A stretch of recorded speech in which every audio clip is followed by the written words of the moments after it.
네, 오늘 21장 1절에서 22장 5절까지 있는 말씀을 가지고 새 하늘, 새 땅, 새 예루살렘이라는 제목으로 말씀을 나누도록 하겠습니다. 오늘 말씀을 서론을 간단하게 보고 두 개의 대지로 나눠서 오늘 말씀을 함께 나누겠습니다. 성경에서 말씀하고 있는 다니엘의 70일의 중 마지막 한 일의 기간 중 후 3년 반 기간에 마지막 중동전쟁이 있다고 말씀을 드렸습니다. 이스라엘은 이 전쟁까지 중동전쟁에서 단 한 번도 패하지 아니하고 이스라엘은 이기게 될 것입니다. 계시록 9장에 천사가 6번째 나팔을 불매 유브라데를 결박하고 있는 천사들이 그 결박을 놓으니 바로 그곳에서 마지막 그 중동 전쟁이 일어납니다. 이 전쟁으로 그곳에 모인 사람 3분의 1이 죽게 되는 것을 볼 수 있습니다. 그리고 그 후에 후 3년 반의 환란이 끝나갈 때 계시록 19장에 말씀하고 있는 인간사의 마지막 전쟁인 아마겟돈 전쟁이 일어나고 이때 예수 그리스도께서 신부의 군대와 함께 친히 이 땅에 오셔서 전쟁을 종결하시게 됩니다. 이때 이스라엘의 중동 전쟁의 이스라엘이 그 중동 전쟁에서 첫 패배를 하게 되고 이스라엘의 3분의 2가 죽게 되고 마지막 패전이 이루어질 때 주님께서 친히 오셔서 그 전쟁을 승리로 이끄시며 마지막 남은 이스라엘 3분의 1이 민족적인 구원을 얻게 됩니다. 이때 두 짐승은 지옥불에 던져지는 것을 볼 수 있습니다. 그리고 곧바로 주님께서 친히 온 천하를 통치하는 천년왕국이 시작됩니다. 이때 사단은 무저갱에 갇히게 됩니다. 그리고 천년왕국이 들어갈 때 계시록 20장에 나오는 말씀처럼 사단이 천년왕국이 끝나갈 때쯤 계시록 20장에 나오는 말씀처럼 사단이 잠시 동안 다시 놓이게 되고 사단은 곡과 마곡을 미혹하여 예루살렘을 치는 전쟁을 다시 하게 될 것입니다. 그러나 이 전쟁은 주님께서 하늘로부터 불을 내려 이들을 완전히 태우시는 아주 간단한 전쟁이 될 거라고 주님은 말씀합니다. 그리고 이 전쟁으로 인하여서 이제 사단은 영원한 지옥불에 던져지게 되는 것을 보게 됩니다. 그리고 오늘 우리가 말씀을 보고 있는 대로 새 하늘과 새 땅과 새 예루살렘이 하늘에서부터 내려오고 이제 우리가 말하는 천국, 그 천국이 임하는 것을 보게 됩니다. 물론 우리가 이 천국과 천년왕국과 천국은 이어지는 상황들이라 그 어떤 환경, 어떤 상황적인 많은 변화가 있는 건 아니지만 그러나 또 여러 가지 변화들이 존재하고 있는 것을 우리는 성경을 통해 볼 수 있습니다. 이제 오늘 우리가 보게 될 요한계시록의 거의 끝부분이죠. 새 하늘과 새 땅과 새 예루살렘이 시작되는데 오늘 첫 번째 대지는 새 하늘과 새 땅을 통한 교훈입니다. 새 하늘과 새 땅을 통한 교훈. 두 번째로는 새 예루살렘을 통한 교훈. 이렇게 두 가지 오늘 말씀을 함께 보도록 하겠습니다. 첫 번째 1번에 새 하늘과 새 땅을 통한 교훈 1절에서 8절 거기에 첫 번째 가로 1번 새 하늘과 새 땅 그리고 주님의 신부들에 대해서 보도록 하겠습니다. 1절에서 4절입니다. 거기 1절에 보면 처음 하늘과 처음 땅은 없어졌고 바다도 다시 있지 않더라. 이 땅에 사는 모든 그리스도인들이 꿈꾸던 나라 바로 천국이 여기라고 할 수 있습니다.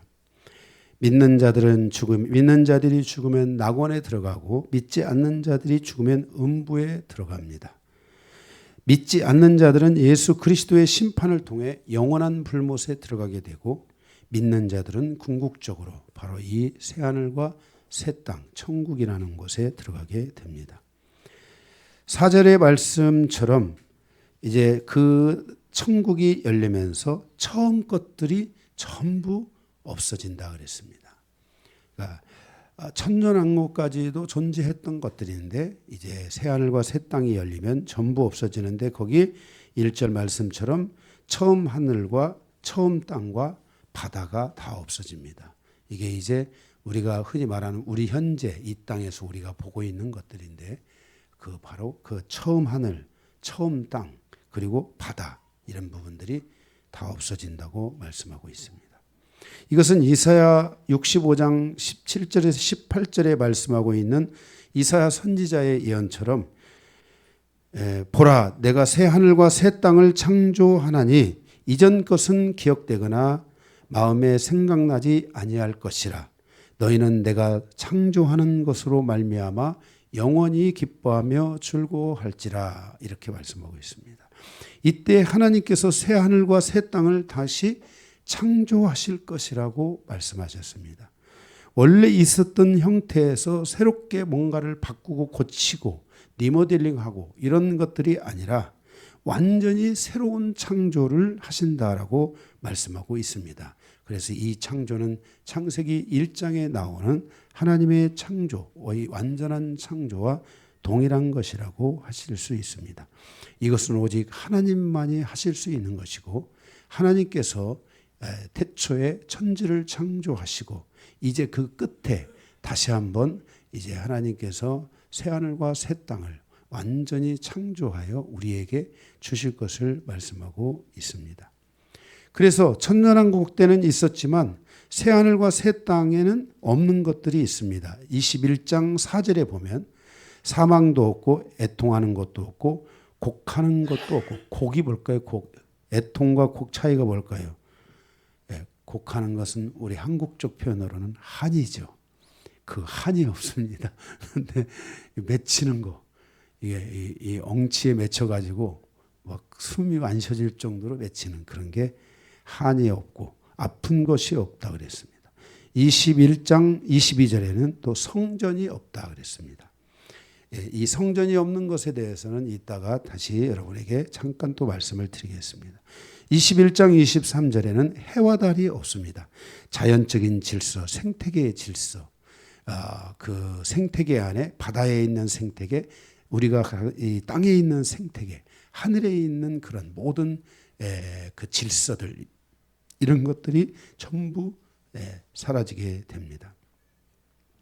성도들이 새 하늘과 새 땅을 바라보는 신앙을 갖기 위해서는 아브라함이 가졌던 믿음이 있어야 합니다. 이 땅에 대한 소망보다도 천국에 대한 소망이 더 커져야 합니다. 아브라함이 가졌던 믿음이 위대한 것은 그는 이 땅에 대한 소망보다 천국에 대한 소망이 더 컸다는 것이며 아브라함과 같은 믿음을 가진 진정한 믿음의 사람들은 히브리서 11장에 있는 것처럼 천국에 대한 소망을 더 크게 가졌던 사람들인 것입니다. 그러므로 그 날이 언제 우리에게 알 수 없지만 그 약속하신 것을 보지 못하고 아브라함은 죽었지만 아브라함은 단 한 번도 자기가 그 바라고 소망했던 그 천국을 자기의 마음으로부터 신앙으로부터 절대로 놓지 않았다는 것입니다. 천국에 대한 소망을 가지고 살아가는 성도들은 항상 하나님의 나라를 생각하고 그것을 기념하고 그 하나님의 나라를 붙잡고 살아가는 성도들로서 그 마음에 천국이 현재적으로 존재하는 사람들이라고 할 수 있습니다. 늘 하나님의 나라를 생각하니까 늘 하나님의 나라를 붙잡으니까 그 하나님의 나라가 지금 우리의 마음속에 있게 되는 것입니다. 그래서 주님께서도 하나님의 나라가 어디 있느냐고 묻는 이들에 대하여 대답하기를 하나님의 나라는 여기 있다 저기 있다 하는 게 아니라 먼저 너희 마음에 있어야 된다라고 했습니다. 이것은 그들이 그 하나님의 나라를 생각해야 된다는 것입니다. 하나님의 나라를 붙잡아야 된다는 것입니다. 그 하나님의 나라를 소망해야 된다는 것입니다. 바로 그 소망하는 것을 사람은 마음에 담아두기 때문에 그런 것입니다. 여러분에게 이 하나님의 나라가 있기를 바랍니다. 내가 믿고 생각하고 붙잡는 그 하나님의 나라가 지금 내 안에 있어야 합니다. 지금 하나님의 나라가 없는 사람은 하나님의 나라를 향해 가는 과정에 환난을 만나고 어려움을 만나면 요한계시록 21장에 있는 하나님의 그 나라를, 그 실체, 그 하나님의 나라의 그 실체를 가보지도 못한 채 그 나라를 우리의 삶에서 잃어버릴 수 있고 우리의 기억에서 점점 희미해지며 그는 하나님의 나라를 바라는 삶이 아니라 세상에 빠져서 세상의 유혹에 빠져서 결국 그 하나님의 나라를 들어갈 수 없게 된다는 것입니다. 그러니까 내 마음속에 세상을 담는 성도가 아니라 내 마음속에 하나님의 나라를 담는 그런 성도로서 그 삶의 여정을 걸어가야 합니다. 성도들의 마음에 있는 천국이 그날의 물리적 천국으로 만나게 되기를 간절히 소망한다면 어떤 환난이 와도 인내로서 믿음을 지켜가야 합니다. 성경에 있는 말씀처럼 결혼하고 하나님의 나라를 잃어버리면 안 됩니다. 말씀처럼 결혼하고 또 하나님의 나라를 잃어버리면 안 됩니다. 성경에 있는 말씀처럼 우리가 결혼을 하고 나서 하나님 나라 잃어버리는 사람들 많잖아요. 신랑 따라가고 그죠? 그렇게 하면서 이 하나님 나라 또 사업 때문에 하나님의 나라를 잃어버리면 안 됩니다. 제가 우리 초기 때부터 계속 강조한 것 중에 하나가 하나님께서 여러분들에게 무엇을 주셔도 여러분들이 망하지 않을 수 있는 믿음을 잃어버리지 않을 수 있는 그 믿음을 연단해야 된다. 그래야 하나님이 마음 놓고 여러분들과 함께하고 여러분의 여정과 함께할 것이다 하는 말씀을 드렸습니다. 우리가 성공 때문에 하나님의 나라를 잃어버리면 안 됩니다.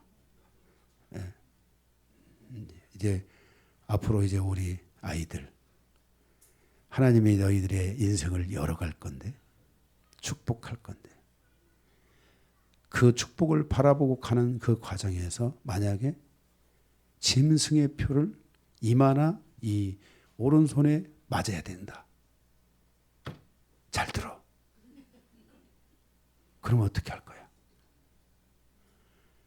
아직 아니에요. 무슨 지금 뭐 이렇게 생기지 보세요. 어머니 와서 이 세상이 아직 이렇게 아직은 살만한데 주님이 오시겠어요? 이렇게 할 것인지 아니면 나는 그럼 목사님 성공 안 할래요.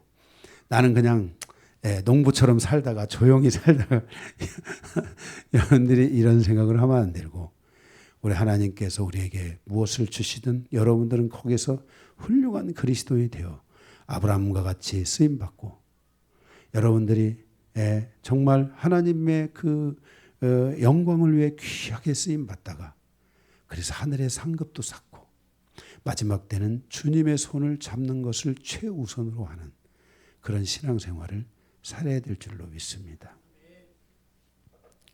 절대 그 무엇 때문에 하나님의 그 나라를 잃어버리면 안 됩니다.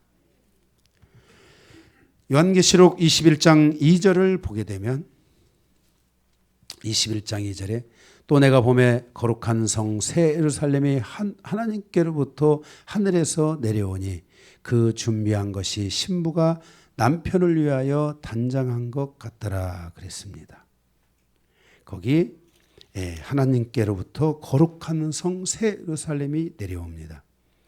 그 거룩한 성의 모습이 신부가 남편을 위하여 담장한 것 같더라 그랬습니다. 여기서 우리가 이 거룩한 성이라는 것은 헬라어로 이 거룩한이라는 이 성은 헬라어로 하기오스 이 말은 하나님께 드려졌다라는 뜻입니다. 제가 너무너무나 많이 강조해서 여러분들이 아마 이제는 다 이걸 외웠을 거라고 생각합니다. 신부의 모습, 즉 신부의 단장함이 거룩한 성의 모습을 하고 있다는 것은 신부가 주님께 자신을 온전히 드렸다는 것입니다. 이 자신을 온전히 드렸다. 결혼을 앞둔 신부의 최고의 단장은 외모가 아니라 마음이라고 생각합니다. 신부는 신랑을 위하여 자신의 마음을 온전히 신랑에게 드릴 준비를 해야 합니다. 신부가 신랑을 위해서 마음을 주는 것은 신부의 모든 것을 주는 것입니다. 그러므로 신랑을 위해서 모든 것을 잃은 신부를 신랑은 최선을 다해서 사랑해야 합니다. 그래서 성경은 주님이 교회를 사랑하듯 남편은 아내를 사랑해야 한다라고 성경이 말씀하고 있습니다. 그래서 저도 저희 아내와 함께 살아가면서 다른 것은 별로 제가 이렇게 그런데 눈물을 흘릴 때 그때는 이 가슴이 찢어질 듯이 막 뭐가 찡하는 거예요. 예. 눈물을 많이 흘리라는 건 아니지만 마음이 찢어져서 몇 개 이제 다 찢어져 가지고 꼬맬 것도 없습니다. 그런데 이렇게 신부는 자신의 모든 것을 다 걸고 오는 거예요. 예, 그래서 여러분 신랑들이 신부를 좀 더 많이 아껴주시고 그에게서 주신 좋은 것들을 여러분들이 취하여서 신랑과 신부가 주님 오시는 날까지 함께 믿음의 동행을 이루시기를 바랍니다. 주님과 신부의 연합이 일반적인 결혼의 연합과 다른 것은 육체를 가진 신부가 영이신 신랑, 즉 주님께 자신의 육체를 완전히 태워서 드리는 것이 다른 것입니다. 완전한 헌신, 완전한 경배, 세상의 모든 것을 버리고 오직 주님만을 선택하는 진정한 영적 결합이 이루어지는 것을 말하고 있습니다. 이들은 신랑 되신 주님께 대한 믿음을 가지고 살다가 죽어서 부활한 사람들이며 휴거된 사람, 들림받은 사람들입니다. 그래서 이들은 육신의 몸을 입지 않고 영광의 몸, 즉 신령한 몸을 선물로 받게 되는 것입니다. 이렇게 신령한 몸을 약속으로 받은 사람들이 그리스도의 신부인 것입니다. 로마서 12장 1절에 그러므로 형제들아 내가 하나님의 모든 자비하심으로 너희를 권하노니 너희 몸을 하나님이 기뻐하시는 거룩한 산 제물로 드리라. 이것이 너희가 드릴 영적 예배니라 라고 말씀하고 있습니다. 로마서 12장 1절의 말씀은 우리가 이 땅에 살아가는 날에 반드시 이루어야 할 영적 예배가 있는데 이 예배를 통해서 나의 몸을 산 제물로 하나님께 드리는 결단이 있어야 한다고 주님은 말씀하고 있습니다. 그래서 나의 몸이 나의 몸의 주인이 내가 아니라 하나님이 되는 시간이 주님이 되는 시간이 이루어져야 된다는 것입니다. 이것이 바로 이 땅에 준비해야 할 신부의 진정한 단장입니다.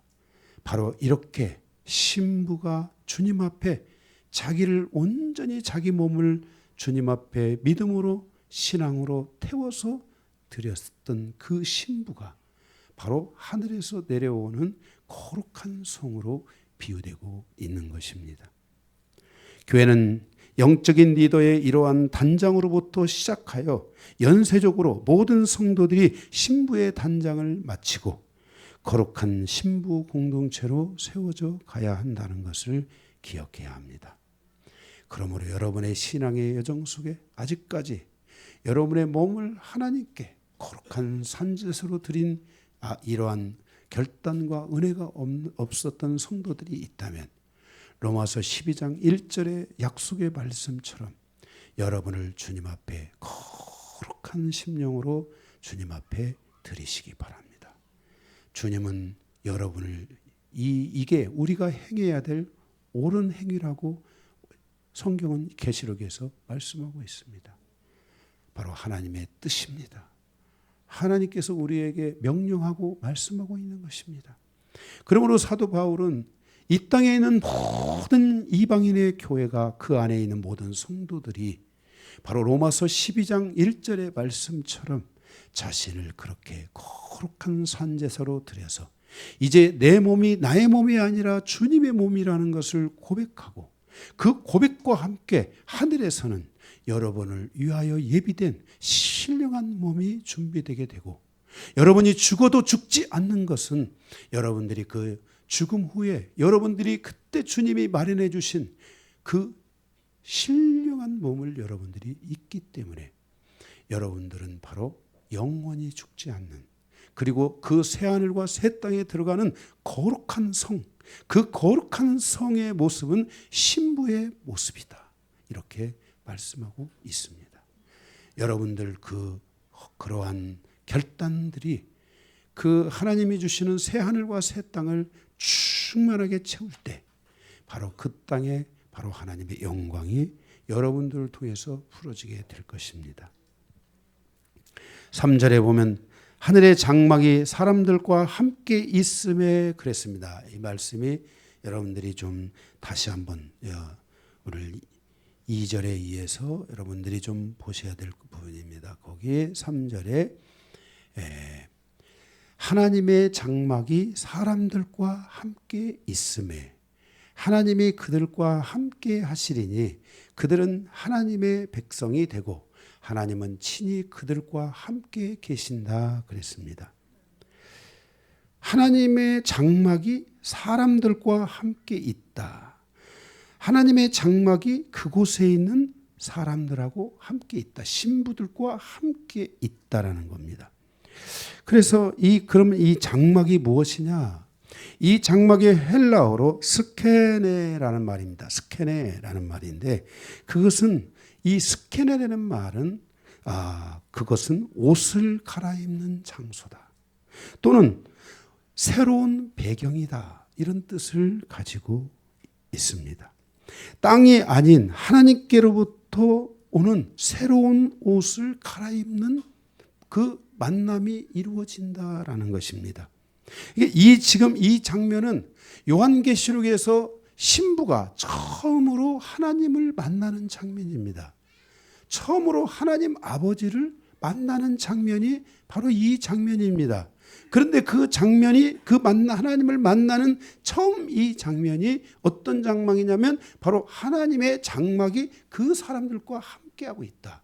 그래서 하나님이 만들어주신 그 어떤 처소 같은 장막, 바로 그곳에서 옷을 갈아입는다.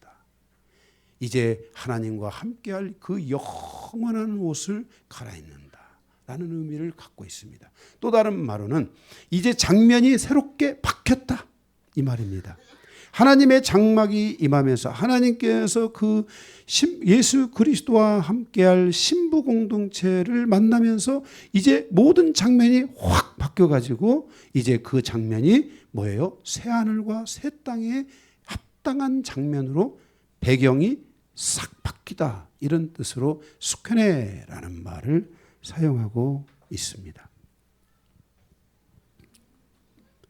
이곳에 하나님의 이 스케네를 임재다 이렇게 표현하는 분들도 있지만 이미 하나님 나라 자체가 하나님의 임재인데 더 큰 무슨 임재가 필요하겠습니까? 이 뜻은 여기 이 모든 신부들이 하나님을 만나는 데 필요한 모든 상황을 만들어지고 그 장막에서, 그리고 이제 거기서 모든 상황이 바뀌어지는 이런 것들을 우리에게 말씀하고 있습니다. 이때 이 모든 환경은 사랑 자체이신 하나님 아버지께서 신부들과 함께하는 모습으로 이어지고 있습니다.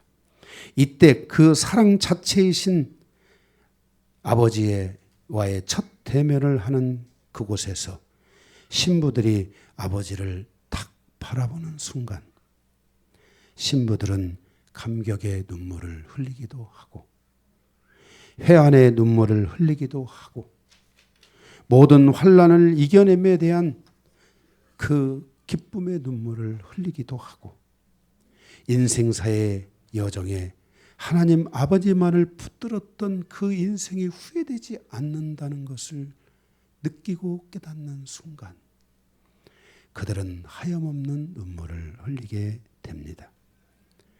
그들의 선택이 얼마나 귀중한 것인지를 알려주는 이 새로운 장면, 이 하나님의 장막에서 펼쳐지는 이 놀라운 광경, 이것은 이상가족 찾기보다도 더 황홀하고 더 대단한 정말 영원한 관계 안에 들어가는, 이미 우리보다도 수천 년 전에 죽었던 사람들이 수천 년 만에 하나님을 다시 만나는 놀라운 여정입니다. 그때 아버지께서 그 신부들의 눈의 눈물을 일일이 다 닦아주십니다. 사랑한다, 사랑했다, 수고했다고, 잘 이겨냈다고. 그러면서 아버지께서 거기 말씀하십니다. 눈물을 닦아주시며 다시는 사망이 없어.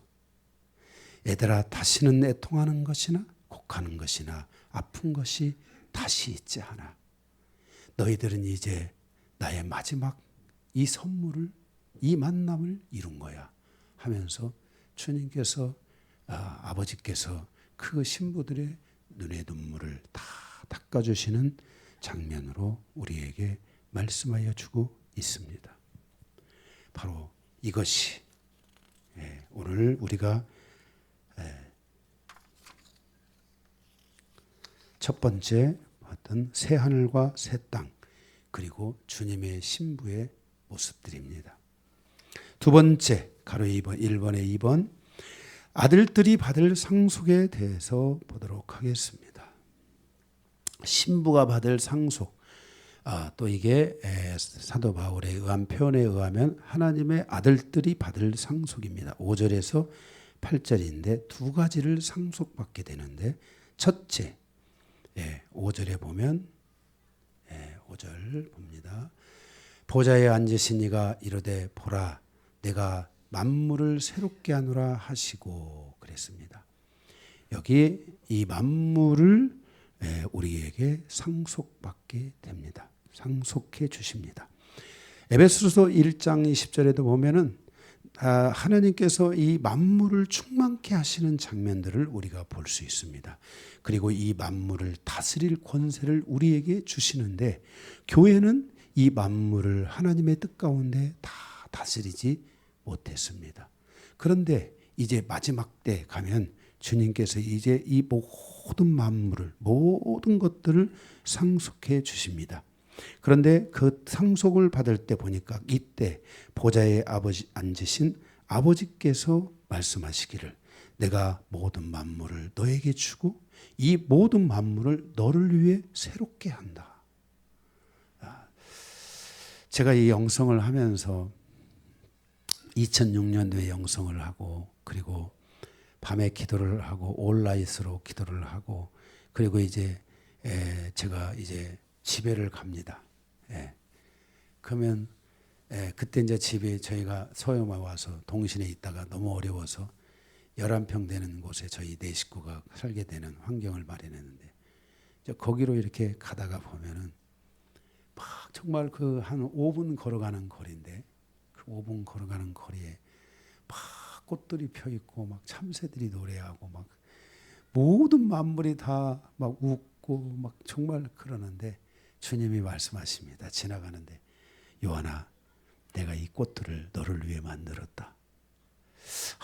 이 꽃들이 나를 위해 만들어졌구나. 내가 주인이구나. 내가 주인이야.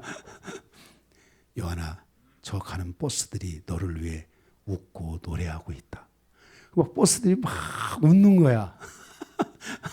그 내가 이 강요한이가 미쳤구나.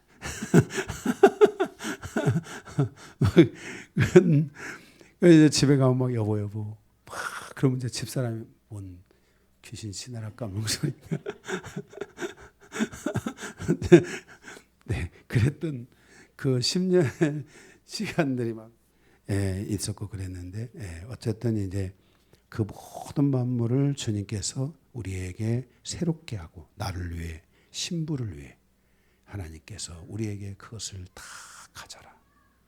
다 너의 것이다. 라고 주님이 말씀하시죠. 하나님께서 그렇게 하십니다.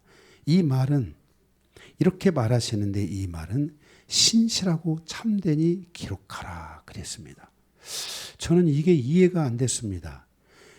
신실한 것은 이해되고 참된 것도 이해되는데 이것을 기록하라. 만물을 주시는 것을 기록하라. 이거 하늘에서 이거 꼭 생생내시는 것 같더라고요. 하나님이 꼭 생생내시는 것 같잖아요. 그죠? 네, 어차피 다 주신다고 했던 건데 이제서 주시면서 생생내시는 것 같아요. 그래서 저는 이 말씀을 묵상하는데 이 말씀을 기록하라는 것은 사실은 이 말씀은 이미 성경 창세기에서부터 기록되어 있는 말씀입니다. 이미 다 말씀하시고 다 만물을 새롭게 하고 내가 너를 위해 다 주겠다고 이미 하나님께서 다 말씀하신 것입니다. 그런데 이 말씀을 다시 기록하라는 의미는 무엇인가? 그것은 하나님은 신실하고 참되셔서 하나님께서 말씀하신 모든 것을 반드시 지키고 모든 것을 반드시 이루신다는 것을 성경에서 말씀하고 있는데, 그런데 하나님께서 약속하신 그것을 이제 그 신부를 위해서 이루었다는 것입니다. 그동안에는 내가 너에게 말로 성경에 있는 말씀으로 너에게 다 주겠다 수도 없이 말했는데 그게 너의 손에 하나도 잡히지 않았는데 봐라, 내가 신실하고 참되다. 내가 너에게 약속한 모든 것을 다 주었다 이제. 그러니까 여기 하나님이 다 주었다는 것을 사인해라. 사인해라.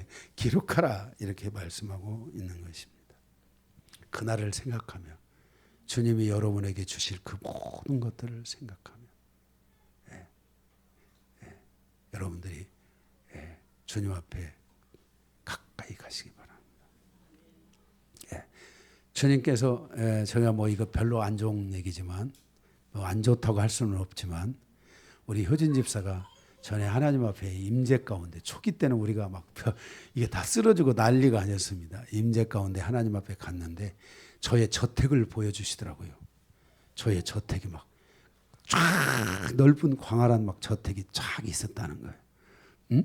네, 그 저택에 3층인가 돼 있는데 그 저택에서 하나님이 저의 모든 것을 다 주시고 다 넣으실 것이다. 네. 네. 우리 강기동 목사는 63빌딩을 주셨대. 63빌딩 크기만. 저기에 붙으세요. 저한테 붙어봐야 별거 없습니다. 네.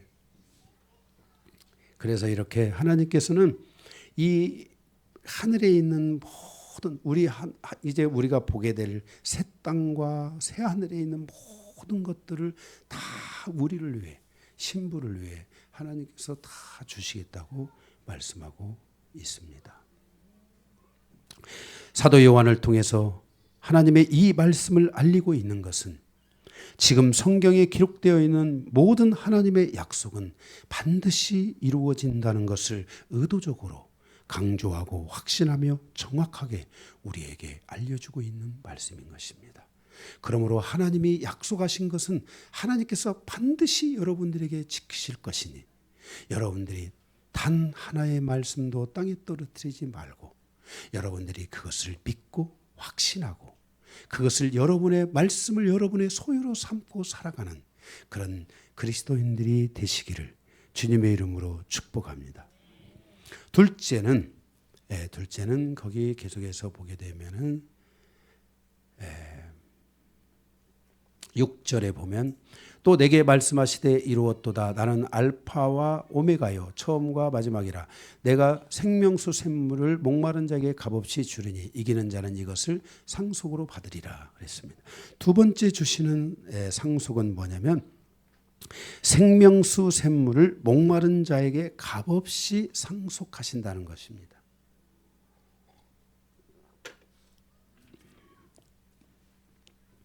여기 이루었다 그랬습니다.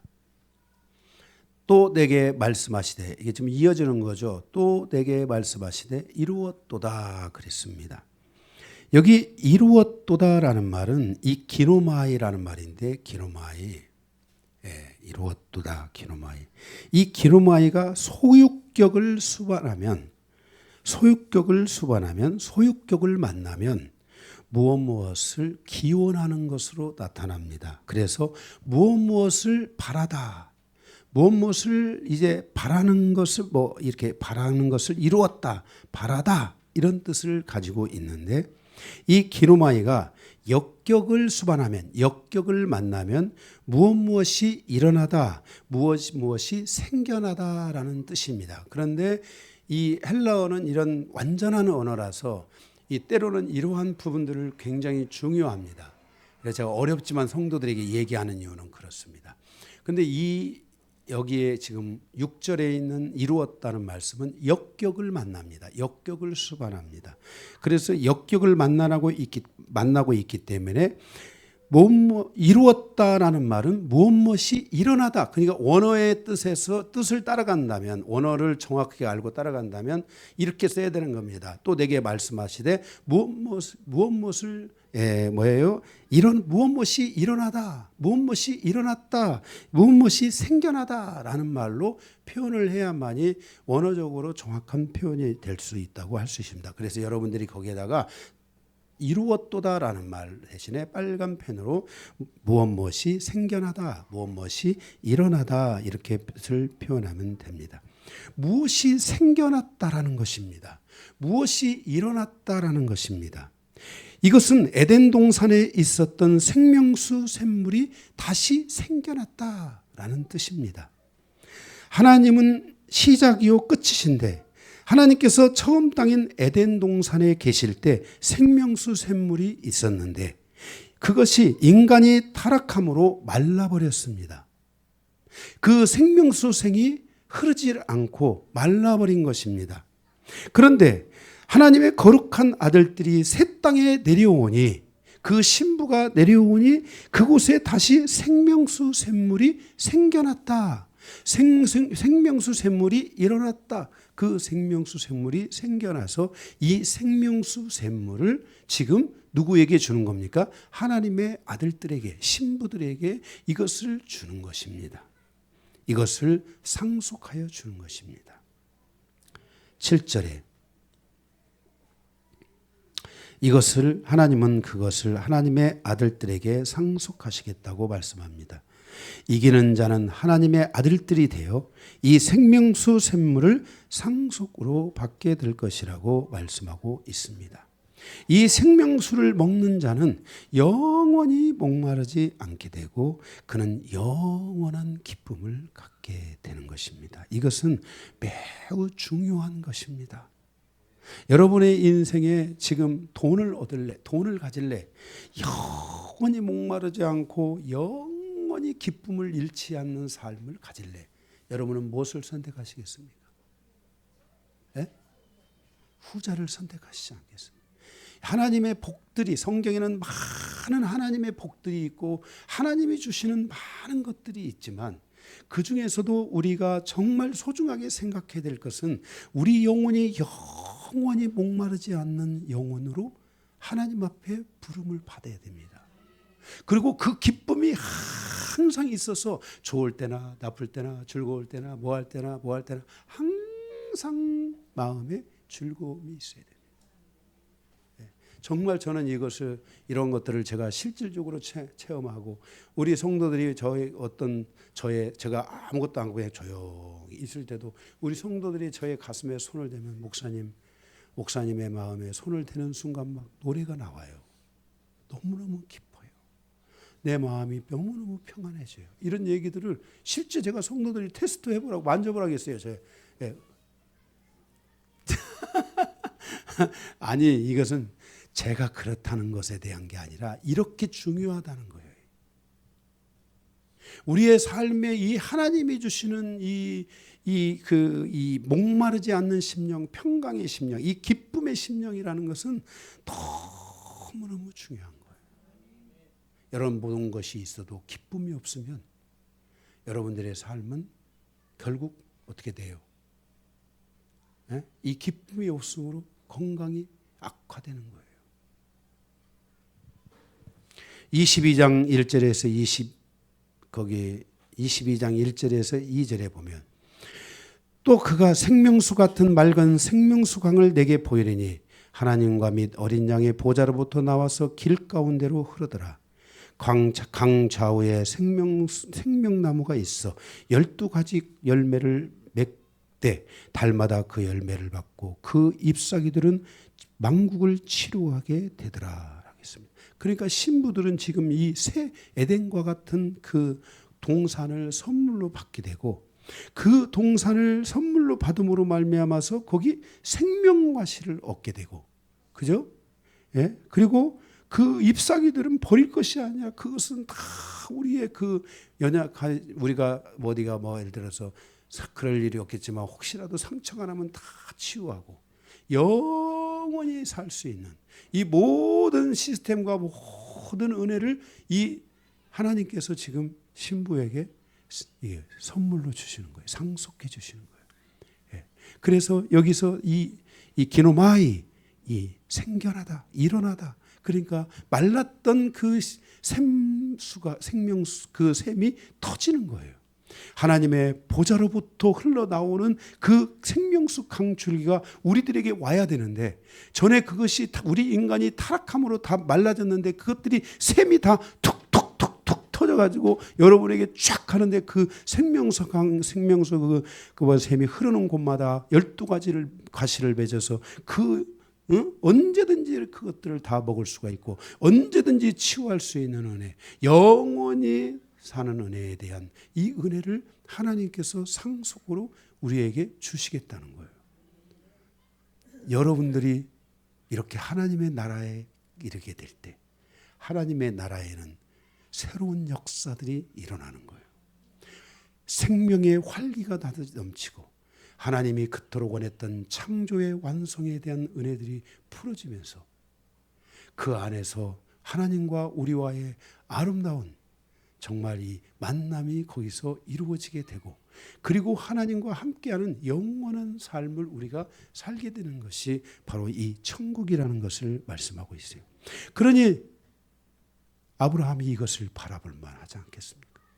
그러니 아브라함이 이것을 보았기 때문에 그 땅에 있는 그 어떤 화려한 것도 그것과 좋게 비교할 수 없다고 하지 않았겠습니까? 우리 인생은 영원한 것이 아닙니다. 여러분에게 주어진 그 하나님의 그 놀라운 믿음과 은혜를 여러분의 손으로 마지막까지 지킬 수 있는 시간이 여러분에게 얼마가 남으셨습니까?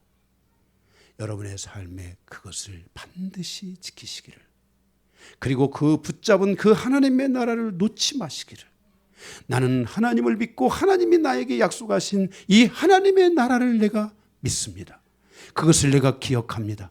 그래서 그것이 잘 희미해질 때, 정신이 희미해지면 다시 창세기 요한계시록 21장과 22장에 가서 다시 또 읽고 또 읽으면서 또 기억하고 또 읽으면서 또 기억하면서 그것을 여러분들이 견고하게 붙잡는다면, 이것이 여러분의 마음에만 있는 게 아니라 어느 날 주님 앞에 갔을 때 여러분은 실존하는 그 하나님의 나라를 상속받게 되고 여러분은 그곳에서 하나님과 영광을 함께 누리며 살게 될 것이라고 말씀하고 있습니다. 그래서 그리스도의 신부는 바로 이 새 에덴, 새 땅과 같은 이곳을 상속받게 된다라고 말씀하고 있습니다. 셋째, 첫째가 뭐예요? 모든 만물을 상속받게 된다 있고, 둘째, 생명수 샘물을 목마른 자들이 값없이 상속을 받게 된다고 했고요. 셋째, 이기지 못하는 자들이 있다는 것을 말씀하고 있습니다. 8절에 보면 이기지 못하는 자는 이것을 상속받지 못하게 됩니다. 이기지 못하는 자, 8절 보겠습니다. 그러나 두려워하는 자들과 믿지 아니하는 자들과 흉악한 자들과 살인자들과 음행하는 자들과 점술가들과 우상숭배자들과 거짓말하는 모든 자들은 불과 유황으로 타는 못에 던져지리니 이것이 둘째 사망이라 그랬습니다. 네, 그러니까 7절에 이기는 자는 이것을 상속으로 받게 되지만 이기지 못하는 자는 이것을 상속으로 받을 수 없게 된다는 것입니다. 교회를 다니지만 율법 아래서 살아가는 육신적인 그리스도인들이 있습니다. 조그만 모함은 육신으로 흘러가고 조그만 모함은 육신으로 흘러가고 어렵고 힘들 때일수록 십자가를 붙들고 주님을 붙드는 것이 아니라 조금만 뭐하면 세상으로 돌아가고 조금만 뭐하면 세상으로 흘러가고 조금만 뭐하면 자기 중심으로 흘러가고 자기 생각으로 흘러가 버리는 이 육신적인 그리스도인들. 성도들은 육신적인 그리스도인이 아니라 십자가를 견고하게 붙들고 가는 바로 영적인 그리스도인들이 되어야 되는 것입니다. 바로 이렇게 영적인 그리스도인들은 성령을 따라 사는데 육신적인 그리스도인은 성령을 따라 살지 않습니다. 성령께서 얘야 너 이렇게 해야지 이렇게 해 이렇게 성령이 말씀하지만 그 성령의 소욕을 따라하지 않고 성령의 요청 성령의 강한 그 요청을 따라가지 아니하고 육체를 따라가는 자들은 그래서 그 육체를 따라가는 자들은 하나님의 나라를 상속받을 수 없다고 갈라디아서 5장 19절에 말씀하고 있습니다. 사도 요한이 지금 오늘 이 요한계시록의 말씀을 통해서 이렇게 하나님의 나라에 대한 그 놀라운 여정을 설명하며 마지막으로 더 여기서 한번 우리를 향하여 말씀하고 있는 것은 무엇입니까? 우리가 그리스도의 신부가 그 몸을 주님께 드려서 신령한 몸을 하늘에서 예배하는 그런 신부로서의 단장된 모습으로 가야 되는데 우리의 몸이 세상에 빠지고 육신적인 삶에 빠져서 우리의 몸이 하나님의 나라에서 그 신령한 몸으로 준비되어 있지 못한다면 우리의 몸은 하나님이 약속하신 이 놀라운 이 기업을 상속받을 수 없다는 것을 우리에게 다시 한번 주님께서 말씀하시고 있는 것입니다. 여러분은 여기 똑같은 조건 안에 예배를 드립니다. 그런데 어떤 이는 그 육이 세상으로 흘러가고 어떤 이들은 그 육이 하나님의 영광을 위해 흘러갑니다. 만약에 여러분들이 세상으로 흘러가는 육이 된다면 그리고 그 세상에 여러분이 계속 머물고 빠져있게 된다면 이 몸은 우리가 여기 있다 할지라도 하나님의 그 나라를 상속받을 수 없다는 것을 말씀하고 있고 우리의 몸이 하나님의 영광을 위해 흘러간다면 그는 하나님 앞에 하나님의 나라를 상속받는 그러한 그리스도인이 된다라는 것을 사도 요한은 오늘 이 중요한 대목에서 다시 한번 우리에게 말씀해 주고 있는 것입니다. 여러분들의 육신이 항상 교회만 있어야 된다는 것을 말하는 것이 아니라 여러분이 어디 있든지 주님을 붙잡으시기 바랍니다. 여러분이 어디 있든지 주님과 함께 동행하는 여정이 되시기를 바랍니다. 그렇다면 여러분 모두는 주님께서 약속하신 바로 그것을 상속받게 될 것입니다. 그렇지 않으면 그들은 하나님의 나라를 상속받지 못하는 것이 문제가 아니라 오늘 8절의 마지막 말씀처럼 그들은 오히려 지옥불에 떨어질 수 있다는 것을 우리에게 경고하여 주고 계십니다. 마지막 두 번째 큰 이본 새 예루살렘을 통한 교훈입니다. 21장 9절에서 22장 5절까지 보겠습니다. 여기 번호가 두 개가 있습니다. 새 예루살렘의 외부, 새 예루살렘의 내부 이렇게 해서 두 개를 나누겠습니다. 거기 9절에서 10절을 보게 되면은 천사가 신부 곧 어린 양의 아내를 보여줍니다. 그리고 하늘에서 내려오는 신부 즉 거룩한 성 새 예루살렘의 모습을 보여줍니다.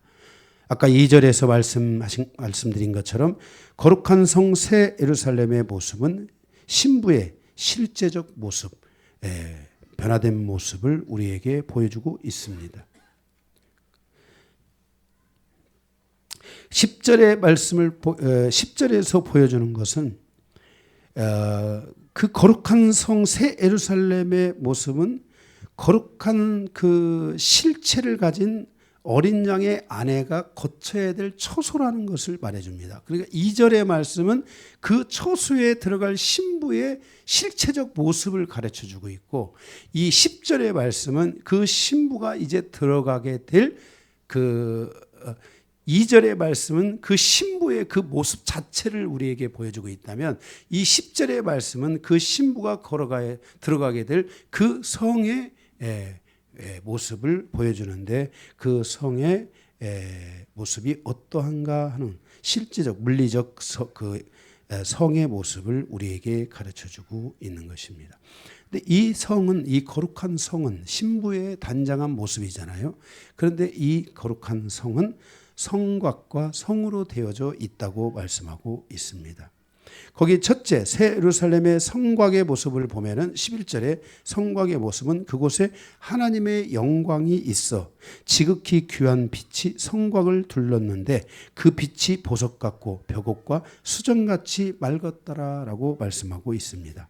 그 성을 하나님의 영광의 빛이 비추고 있다라고 말하는 겁니다. 12절에도 보면 그 12문이 있고 그 문을 천사들이 지키고 있다 그랬습니다.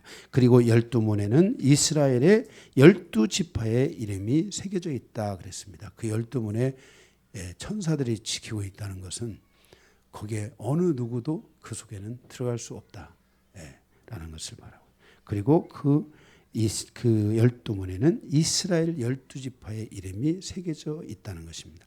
12지파의 이름이 성곽에 새겨져 있다는 것은 이스라엘을 향한 하나님의 영광이 이미 새겨져 있다는 것을 말씀하고 있습니다. 지금 이스라엘을 보면 저들이 저 영광이 있을까? 이렇게 생각할 수도 있잖아요. 여러분, 이 지구상에서 이방인들이 하나님의 복음을 받아들이며 대체 신학이라는 것을 만들었는데, 이 대체 신학은 뭐냐면은 우리가 이스라엘의 영적 이스라엘이다. 우리가 이스라엘을 대표하는 자다. 저들은 이미 육신적이어서 저들은 멸망을 받을 자이고, 이방인인 우리가 이 영적 이스라엘로서 마지막에 하나님의 이 모든 영광을 얻게 된다라는 이 잘못된 신학입니다. 이게 이단입니다. 왜 이런 이단적 신학들이 등장하게 되었는가? 그것은 이스라엘을 보면 무슨 영광이 있겠나? 저들 하는 짓이 그래요. 다. 그죠? 그거 조금 폭탄 터뜨렸다고 그렇게까지 지금 다 죽여야 돼? 어? 그 미국의 그 어떤 마을에서는 무슨, 응? 아메시 공동체가 거기서는 그 어떤 강도 같은 날강도 같은 사람이 와가지고서는 막 거기 죽였잖아요. 그런데 그것을 용서하고 우리는 이에 대하여 용서하겠다. 이들에 대해서 우리가 재판하지 않겠다. 형사고소를 그것을 거부하고, 이게 그리스도인이잖아요. 하나님의 사랑이라고 느낄 수 있는 거잖아요. 근데 이스라엘이 지금 수천 년 동안이나 저들이 하나님의 사랑을 먹고 왔다고 하고 하나님 안에 있다고 하면서 지금 하는 짓이 저게 지금 그죠? 그렇잖아요. 그것을 이 세상 사람들이 욕하는 거예요. 저걸 보면 무슨 선한 게 있겠냐. 이렇게 우리가 인간적인 눈으로 볼 때 그렇다는 거예요. 그런데도 이스라엘에 대한 하나님은 창세기서부터 이스라엘에 대해서 말씀했고, 그 이스라엘에 대한 말씀하신 하나님의 그 모든 영광이 이미 하늘에 거기에 기록되어 있다는 거예요. 이스라엘의 그 12지파가 기록되어 있다는 거예요. 그러면 왜 이렇게 하나님께서는 이스라엘을 자신의 눈동자같이 보호하고 지키고 있는 것인가? 그것은 하나님은 모든 민족들 가운데 이스라엘 백성을 택하셨기 때문이라는 거예요. 이 땅에 많은 민족이 있는데 하나님께서 그 중에 이스라엘을 택하셨는데, 이 이스라엘을 택하신 순간부터 사단은 올인해서 이 이스라엘을 공격하기 시작하는 거예요. 그들의 삶의 모든 고난에는 적이 있어요. 내가 항상 하는 얘기가, 우리가 에레네, 우리의 삶에 적이 없어야 된다 그랬잖아요. 그런데 이스라엘은 가는 모든 곳마다 적이 존재해가지고 이스라엘을 죽이려고 하는 거예요. 13절에서 14절. 그리고 그 다음으로 하나님께서 이제 이스라엘 백성들을 다시 택하시고, 그 다음으로 13절 14절에 보니까 거기에 뭐라고 했습니까? 문이 12문이 있죠. 그 성곽에는 12기초석이 있는데 그 12기초석 위에는 어린 양의 12사도의 이름이 있더라 그랬습니다. 그러니까 12사도의 이름이 있더라. 이스라엘의 사도와 선지자들, 구약과 신약의 이런 선지자들을 하나님께서 부르시고 그들을 세우셨다는 것입니다. 그러니까 이 이스라엘 백성과 이 구약의 선지자들과 사도들은 바로 모든 열방을 위한 그 민족의 부르심을 위한 뿌리라는 겁니다. 그러니까 이 이스라엘을 부르지 않았다면 우리가 없다는 겁니다. 이스라엘이 우리를 위해 방패막이 되지 않았다면 우리는 이 믿음을 가질 수 없게 됐다는 것입니다. 바로 이들의 이러한 철저한 공격이 이들에게 찾아온 이 공격으로 말미암아 이방인 교회의 주의 종들과 이방인 교회 공동체는 하나님의 부르심에 동참할 수 있게 되었고, 저들의 넘어짐이 우리의 구원이 되는, 저들의 미련함이 우리의 구원이 되는 이 모든 은혜가 우리에게 열리게 됐다는 것입니다. 그러므로 그들의 하나님의 부르심을 받고 그 부르심 안에서 이방인 공동체가 하나님의 부르심 안에 동참하고 있는 거예요. 요한복음 10장에서도 포도나무 비유에서도 말씀드린 것처럼 우리는 하나님의 동역자예요. 그랬잖아요. 우리도 그 하나님의 그 부르심에 지금 동역하고 있는 거예요. 그러면 우리의 넘어짐은 또 누구에게 유익을 가져오겠어요? 이스라엘에게 유익을 또 가져올 수 있기 때문에 우리는 이 하나님의 신비에 대한 것들을 소홀히 하지 않고 하나님이 우리에게 주신 이 믿음을 우리가 지켜갈 수 있는 그리스도인들이 돼야 돼요. 그래서 그때 유대인의 미련함이 이방인에게 구원이 되었고, 이방인의 미련함이 결국 또 이스라엘의 회복을 가져다 주는 이 놀라운 신비를 너희가 모르지 않기를 원한다라고 사도 바울은 로마서 11장을 통하여 우리에게 말씀하여 주고 있는 것입니다. 신명기 32장 9절에 하나님 여호와의 분깃은 자기 백성이라 야곱은 그가 택하신 기업이다 그랬습니다. 그런데 이게 하나님께서 유대인들에게만 이렇게 말씀을 하신 것이 아니고 에베소 1장 18절에서 19절에 보면 이방인 성도에게도 그 기업을 이어갈 수 있도록 허락하셨다는 것입니다. 그리고 그 기업의 풍성함을 누리도록 허락하셨다는 것입니다. 그 바로 출발점이 이스라엘이고 이스라엘이 이러한 대역의 역할을 해줬기 때문에 오늘 이방인에게 이런 영광이 함께 열리게 됐다는 것을 말씀하고 있습니다. 그리고 예수님이 어느 민족에게서 태어나셨습니까? 육신으로는 유대인에게서 태어나시지 않습니까? 우리가 복음을 누구에게서 받았습니까? 유대인에게서 받았지 않습니까?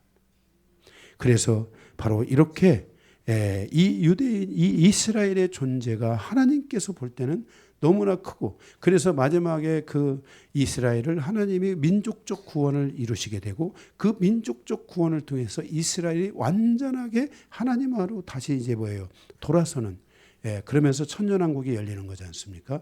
이런 시간들이 이스라엘에게 주어지게 되는데, 바로 이 새하늘과 새 땅 가운데도 가보니까 이 예루살렘 성에도 가보니까 거기에 12지파의 이름이 있고 12사도의 이름이 그 속에 있는 것을 우리에게 말씀하여 주고 있습니다. 이스라엘의 12지파의 이름과 사도들의 이름은 이미 하나님께서 이스라엘을 부르실 때부터 그들의 이름이 하늘나라에 적혀 있다는 것을 우리에게 말씀하여 주고 있는 것입니다. 이사야 66장 22절에 내가 지을 새 하늘과 새 땅이 내 앞에 항상 있는 것 같이 너희 자손과 너희 이름이 항상 있으리라 여호와의 말씀이니라 라고 말씀하고 있습니다. 이렇게 그 성 안에, 그 성곽의 모습 속에 바로 이스라엘과 그리고 12사도의 이름이 그 안에 기초를 이루고 기둥을 이루며 문을 이루며 존재하고 있다는 것을 말씀해 주고 있습니다. 19절에서 20절을 보면 그 성곽은 12보석으로 되어 있다 그랬습니다. 이 12보석은 대제사장의 에봇에 있는 보석과 같은 보석입니다. 21절에 그리고 12문은 12진주로 되어 있다. 저는 이 12진주에 대해서 제가 좀 많이 묵상을 하려다가 다 안 되는데, 성경에 예수님께서 그랬죠. 진주 장사가 있잖아요. 가서 정말 값진 진주를 발견하면 그 진주를 어떻게 하겠어요? 모든 것을 다 팔아 다 받대요. 예수님께서 이 땅에 가장 그 당시에 그곳에서 가장 값진 진주 12를 거기서 주님께서 했는데 그 중에 또 하나가 깨졌잖아요. 나중에 보충했지만, 그죠? 열두 사도 가운데 하나 깨졌잖아요. 가룟 유다요. 그죠? 네. 17절 그리고 그 성곽은 144규빗이라 그랬습니다. 144규빗은 우리의 그 자로 가리키면 여기 천사들이 측량하는데 사람이 사용하는 자로 측량을 하잖아요. 그죠? 그래서 사람의 측량으로 보면 이게 65m 정도의 아파트 65층 된다고 봅니다. 65층이면은 65m 정도 됩니다. 그러면 65m면 몇 층입니까? 김홍찬 집사님? 25층. 25층 높이의 성곽이 이렇게 쫙 이렇게 144규빗으로 쫙 이렇게 있다고 말씀하고 있습니다. 성곽이. 그리고 이 144는 15 곱하기 11을 의미하는 것으로 하나님의 백성이 꽉 차 있는 상태를 의미한다고 할 수 있습니다. 이렇게 천사들이 측량을 하는데 사람이 사용하는 자로 측량을 하고 있는 것을 보게 됩니다. 그래서 첫째 예루살렘의 성곽의 모습들을 보고 둘째는 이 새 예루살렘의 성의 모습이 있는데 이 성의 모습은 21절에 그 성은 정금으로 되어 있다 그랬습니다. 정금으로 되어 있다. 16절에 네모 반듯한 정육면체이다. 길이와 너비와 높이가 12,000 스타디온이다 라겠습니다. 이 1스타디온이 185m인데 곱하기 12,000을 하면 약 2,220km 2,220km에 해당한다는 것입니다.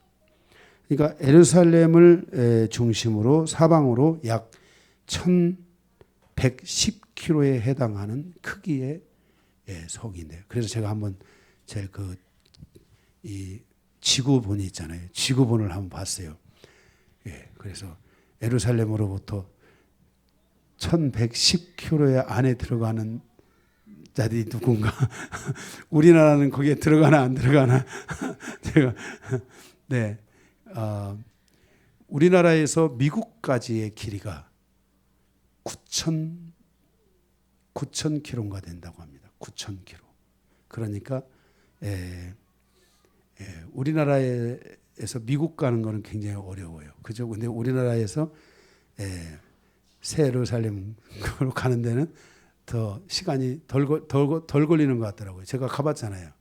덜 걸리는 것 같아요. 그런데 어쨌든 약 길이가 높이가 넓이가 2,220km, 2,220km니까 정말 엄청난 성이 내려온다고 말씀하고 있습니다. 이게 예루살렘 성의 내부의 모습입니다. 그 성의 외곽의 성의 모습입니다. 두 번째로는 새 예루살렘의 내부를 좀 보고 마치겠습니다. 22절에서부터 22장 5절까지입니다. 22절에 보면 새 예루살렘 안에는 이제 성전이 없고 천년왕국에는 성전이 있었잖아요. 근데 새 예루살렘에는 성전이 없습니다. 이는 하나님과 어린 양이 그 성전이기 때문입니다. 이 성전이 있다 없다에 대한 것은 성전이라는 것은 성전의 사역을 말하잖아요. 성전 사역, 이 제사제도를 의미하는 거잖아요.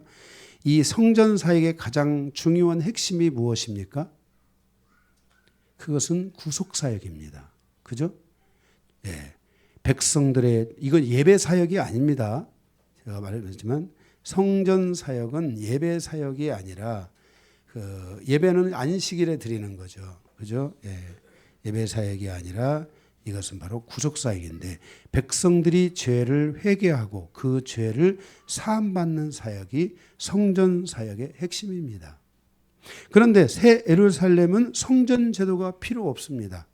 왜냐하면 이제 주 하나님이 구원이시고 어린 양이신 예수 그리스도께서 구원의 완성을 이루셨기 때문에 더 이상의 신부가 구원받을 필요가 있어요, 없어요? 거기 가서 무슨 회개할 일이 있습니까? 없어요. 거기는 회개의 장소가 아닙니다. 그래서 이제 성전 사역이 없기 때문에 거기에는 성전이 없다는 것을 말씀하고 있습니다. 22장 3절에서 4절 보게 되면 거기는 저주가 없으며 하나님과 그 어린 양의 보좌가 그 가운데 있으리니 그의 종들이 그를 섬기며 그의 얼굴을 볼 터이요 그의 이름도 그들의 이마에 있으리라 그랬습니다. 그곳에는 이제 더 이상의 저주가 없고 오직 그 안에서 하나님의 나라가 아름답게 이루어져 가는 것을 보게 됩니다.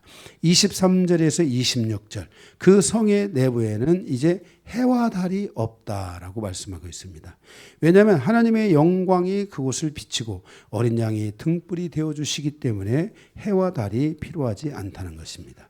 이에 대하여 이사야 선지자는 이사야 60장 19절에 다시는 낮에 해가 내 빛이 되지 아니하며 달도 내게 빛을 비추지 않을 것이요 오직 여호와가 내게 영원한 빛이 되며 내 하나님이 내 영광이 될 것이다 라고 말씀하고 있습니다. 그래서 22장 거기 5절에도 보게 되면 이제 22장 5절에 우리가 지금 25장에 보면 뭐겠습니까? 거기는 밤이 다시 없겠고 등불과 햇빛이 쓸데없으니 이는 주 하나님이 그들에게 비추심이라. 그들이 세세토록 왕노릇하며 바로 그들을 서로 비추게 될 것이라고 말씀하고 있습니다. 27절에 보면 생명책에 기록된 자만이 그리로 들어가고 그들이 하나님 나라의 백성이 되고 그들은 하나님의 자녀가 될 것이라고 말씀하고 있습니다.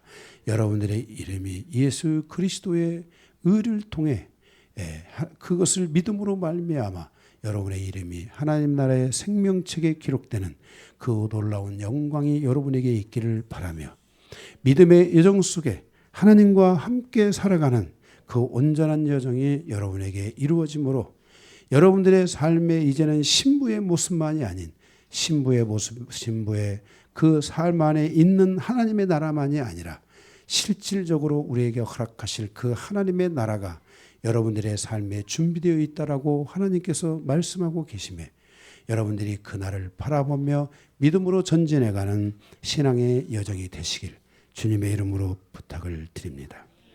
말씀을 마치겠습니다.